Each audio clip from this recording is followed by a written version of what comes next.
Bueno, mis amigos, hay una nueva tecnología. Siempre se está inventando.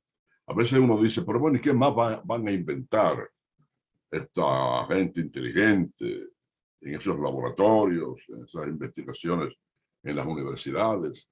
Pero siempre habrá algo que inventar. Todo no se ha inventado. No se lo vayan a creer. Miren, una nueva tecnología de imágenes rápidas por holografía permite ver lo invisible en imágenes obtenidas por una cámara, como por ejemplo objetos que se encuentren detrás de una esquina, entre la niebla o bajo de la piel, afirma un comunicado difundido ayer miércoles por la Universidad Northwestern de Illinois, Estados Unidos. El invento aprovecha la luz visible o infrarroja que se esparce de forma indirecta sobre los objetos ocultos para revelar y reconstruir cuando esta luz regrese a la cámara, cosas que están fuera del área inmediatamente visible. Las paredes se convierten en espejos para estos rayos y el aparato percibe las múltiples reflexiones de cada uno de ellos.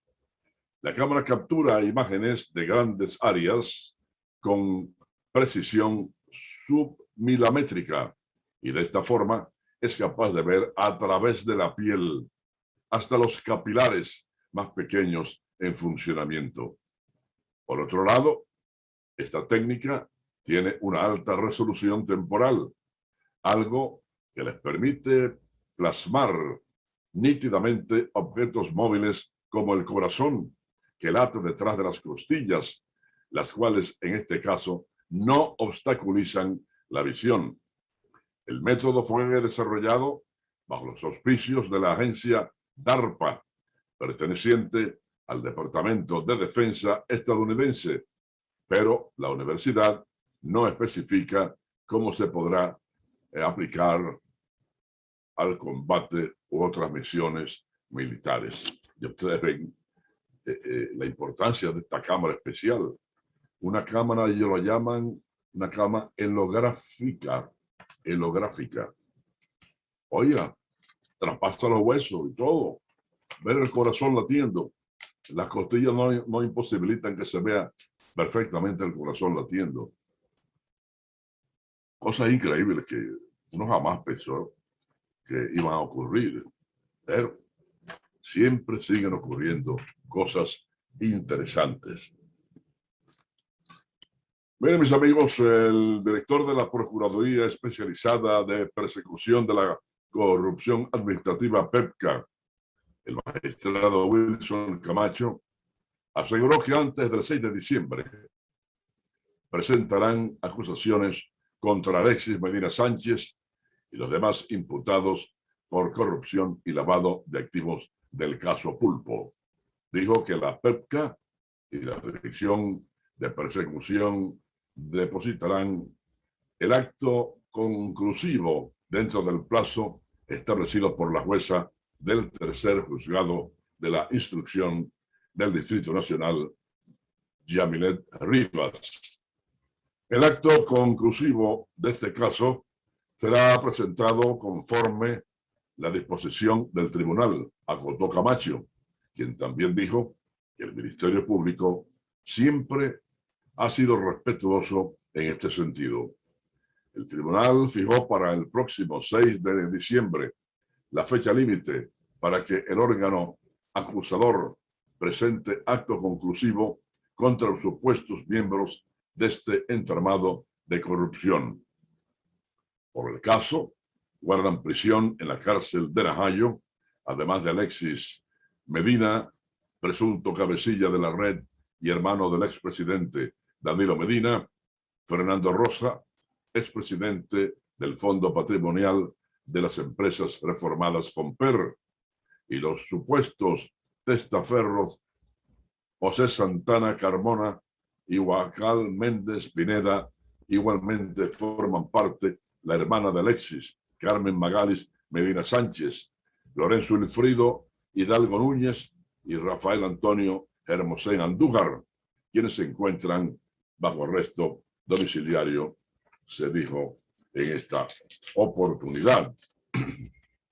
Bueno, ya saben que será el 6 de diciembre, cuando vence el plazo dado por la jueza. Ahí tiene que iniciarse el juicio acusatorio de parte del PECA. Señores, ante las violaciones que se encuentran, ante el desprecio que mucha gente expresa por la mascarilla, por la tarjeta de vacunación, se van a ir endureciendo, hoy se lo digo hoy, se van a ir endureciendo las medidas que el gobierno, y quizás hasta desemboquemos en otro toque de queda. Eso es lo que se está temiendo al ver cierto desprecio, cierta rebeldía de mucha parte del público. Oigan esto. Un reforzamiento en la presencia de inspectores en lugares públicos donde se ha descuidado el cumplimiento de la disposición de exigir la tarjeta de vacunación, así como las medidas de distanciamiento y el uso de mascarillas para controlar el COVID-19, fue dispuesto por el Ministerio de Salud Pública. El ministro Daniel Rivera informó que ese reforzamiento incluirá el transporte y otras áreas donde la exigencia de estas medidas ha ido disminuyendo y que incluso habrá lugares donde se establecerá un inspector fijo que estará acompañado de miembros de la policía y de militares en caso de que sea necesario.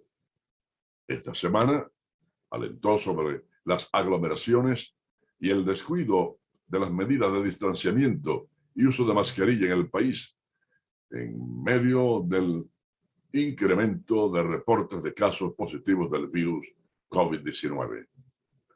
Dijo Rivera, habrá reforzamiento de los inspectores COVID para garantizar que se exija la tarjeta de vacunación para evitar rebrotes. Él también explicó que no se trata de reprimir a las personas, sino advertirles y recordarles la necesidad de vacunarse contra el virus. No es otra cosa, no se vaya a querer otra cosa, es eso solamente. Bueno, tenemos aquí esto del asunto de los presos que están en Haití, acusados de ser o sospechosos de ser los autores de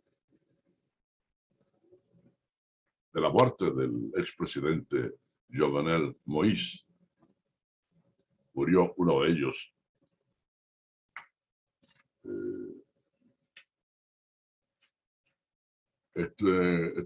Uno de los presuntos implicados en el asesinato del presidente Moïse, el ex policía haitiano Gilbert Dragón, falleció ayer miércoles en un hospital de Puerto Príncipe a causa de una enfermedad no determinada, aseguraron fuentes de la policía de Haití. Dragón fue conducido al centro de salud desde la Penitenciaría Nacional, donde guardaba prisión por su presunta participación en el magnicidio ocurrido el 7 de julio pasado en la residencia particular de Jovenel Moïse. El fallecido fue encargado de suministrar las ropas con identificación de la DEA a los mercenarios acusados del asesinato a tiros de Moïse, según denunció en su momento la Red Nacional de Derechos Humanos haitiana. La muerte de Dragón se produce el mismo día en que la policía de Haití informara que enviará a 3 de sus agentes a Turquía para trasladar al país al empresario haitiano Samir Handal, vinculado por las autoridades al magnicidio y quien fue apresado en esa nación europea el domingo pasado. Tras el asesinato de Moïse, la Dirección Central de la Policía Judicial de Haití emitió una orden de captura internacional contra Handal, trasladada a la Interpol por su presunta implicación en el asesinato del presidente, afirmó ayer miércoles en rueda de prensa el portavoz de la policía Gary Deschorieres, es el vocero de la policía haitiana. Bueno,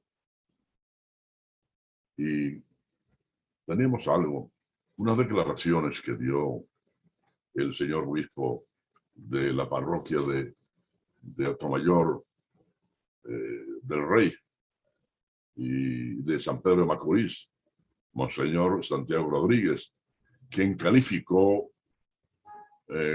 de imprudente e inmoral las declaraciones de las Naciones Unidas. En esas declaraciones, las Naciones Unidas urgían a la migración dominicana de detener, de parar la deportación de parturientas haitianas, sobre todo cuando tenían niños en los brazos todavía. Fue enfática esa comunicación de la ONU, pero es lo que decimos aquí en nuestro país. Caramba, ¿y por qué evade el bulto las Naciones Unidas? ¿Por qué no se involucran en la asistencia a Haití como organismo internacional que agrupa casi la mayoría de las naciones del mundo? Ah, no, se lavan las manos como Pilato en este asunto haitiano, y su determinación de no intervenir nos da la sospecha a los dominicanos de que nos quieren echar la cuava, como decimos aquí típicamente a los dominicanos, que todo el peso de Haití recaiga, más de lo que recae ahora mismo, en nuestras espaldas. Eso es lo que parece. No hay otra cosa. Eso es lo que hemos entendido nosotros aquí en nuestro país. Bueno, hay tenemos, amigos, un interesante cable, porque va a ocurrir un eclipse lunar. Les voy a dar detalles acerca para que ustedes estén previstos de sus anteojos, si los tienen, o se verá a simple vista. Ver el eclipse de la luna no hace daño a la vista. Lo que hace daño a la vista es mirar cuando es eclipse solar y se mira sin la protección debida. Miren, el eclipse lunar parcial más largo en casi 600 años ocurrirá este viernes y podrá ser visto en casi toda América Latina y Norteamérica. En el apogeo del fenómeno, es decir, ya cuando esté en el clímax, la luna tendrá más del 97% de su superficie cubierta por la sombra de la Tierra y adquirirá una apariencia rojiza. Su duración, estimada en 3 horas y 28 minutos, será la más larga que haya habido en un eclipse parcial lunar en los últimos 580 años. Eclipses como este se dan cuando la luna pasa por la sombra de la Tierra en penumbra, parcialmente, y solo así parte del satélite atraviesa la sombra más oscura, que es la umbría. Dependiendo de la magnitud del eclipse, un color rojo oscuro, oxidado, o simplemente un gris carbón puede aparecer en la parte sombreada de la superficie lunar. En un eclipse lunar, la Tierra proyecta su sombra sobre la luna. El fenómeno de este viernes, mañana, será visible en todo el continente americano, el norte de Europa, el este de Asia, la región Asia-Pacífico y Australia. Los eclipses parciales de luna ocurren más frecuentemente que los eclipses totales, pero el de este año será inusualmente largo. Ya dijimos que va a durar nada más y nada menos que 3 horas 28 minutos. El anterior tuvo lugar en el 2018 y duró solo 1 hora y 43 minutos, es decir, unas 2 horas menos de lo pronosticado para el de este viernes. Ya ustedes lo saben, mañana, cuando la luna entre la sombra que proyecta la Tierra, entonces veremos ese eclipse lunar. No totalmente, pero sí las 3/4 partes de nuestro satélite. Amigos, vamos a una pausa. Vamos a continuación a escuchar al mayor general Eduardo Alberto Ten, que es el director nacional de la policía, quien asume la responsabilidad, según dijo, para que Santiago viva en paz. Vamos a ver y escuchar al general Ten acerca de lo que ha manifestado. A un pueblo que me dio el apoyo, a un pueblo que es mi pueblo. Pero estar con ustedes es venir a comprometerme que Santiago tiene que buscarse la solución lo más pronto posible para la tranquilidad, la paz y la seguridad ciudadana que tanto este pueblo se merece. Nosotros, como policía, tenemos la obligación de actuar con vocación de servicio ante un pueblo, ante el país, ante los ciudadanos de buena voluntad, ante la sociedad buena, honesta, responsable y trabajadora, ante un empresariado, ante los comerciantes que esperan mucho de nosotros para poder seguir desarrollando nuestra provincia de Santiago.